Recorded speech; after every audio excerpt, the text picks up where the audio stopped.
कैमरे के एंगल को भी देख रहे होते हैं, बालों के भी एंगल को देख रहे होते हैं, सैलून में चारों तरफ शीशे भी लगे हुए होते हैं। हर चीज़ को देखते हुए आप लोगों के साथ काम शेयर करते हैं कि आप लोग शायद हमारी वीडियो से कुछ तो सीख जाएंगे। अगर नहीं भी सीखते तो शायद कुछ नॉलेज मतलब बढ़ जाता है किसी ना किसी का कोई भी चीज़ से। अब यहाँ पर आपने क्या करना है, आपने सिंपल ट्विस्ट करके पूरे बालों का फ्रंट से ट्विस्ट करना है। वो आप राइट भी रख सकते हैं, लेफ़्ट भी रख सकते हैं, ऑल बैक भी कर सकते हैं, इसमें आप ब्रेड भी कर सकते हैं।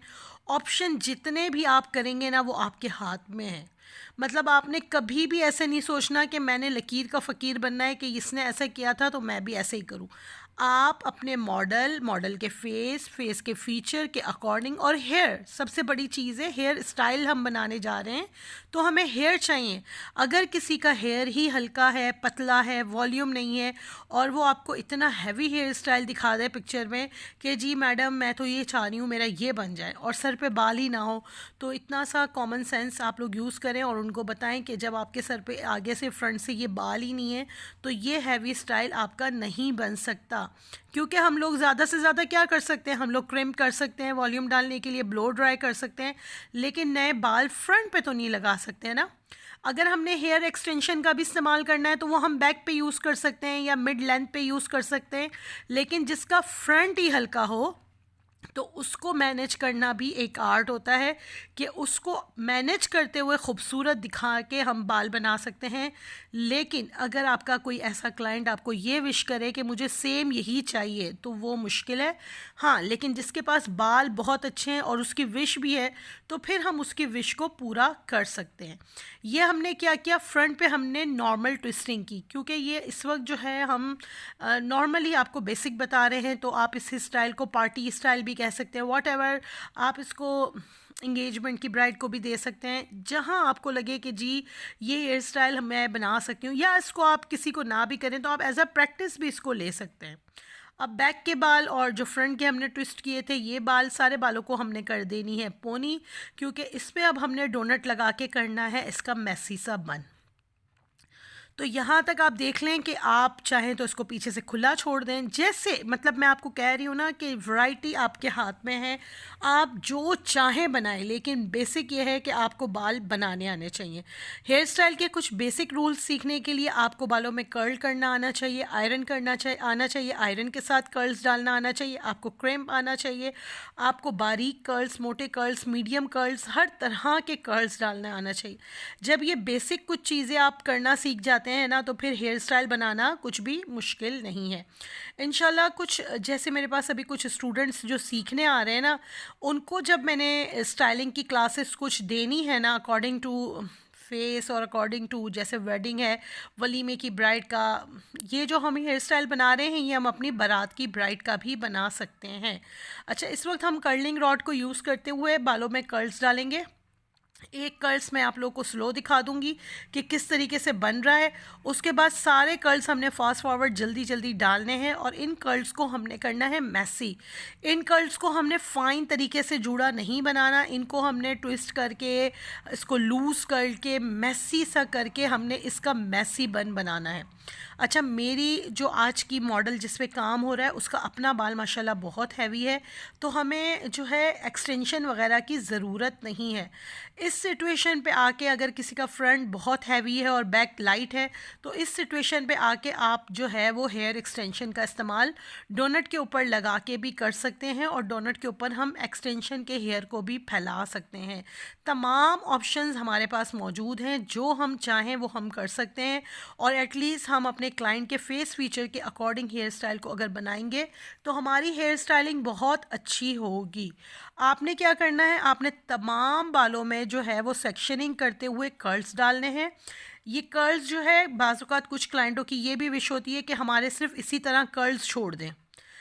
आप हर तरह का मतलब जिसमें आपको अच्छा लगे, जो आपको इजी लगे आप वो काम करें, जो आपका क्लाइंट चाहता है आप वो काम करें। मेरी इस वीडियो का सिर्फ मकसद ये है कि वीडियो से आप सिर्फ ये सीख लें कि वीडियो के साथ जब हम किसी की वीडियो देखते हैं ना तो हमें थोड़ा सा हमारे जहन में वो चीज़ रहती है कि उसने इस तरीके से किया था तो हम भी इस तरीके से करके अपने हेयर स्टाइल को अचीव कर सकते हैं, बना सकते हैं। बाज़ औक़ात कुछ बच्चियाँ ऐसी भी होती हैं ना,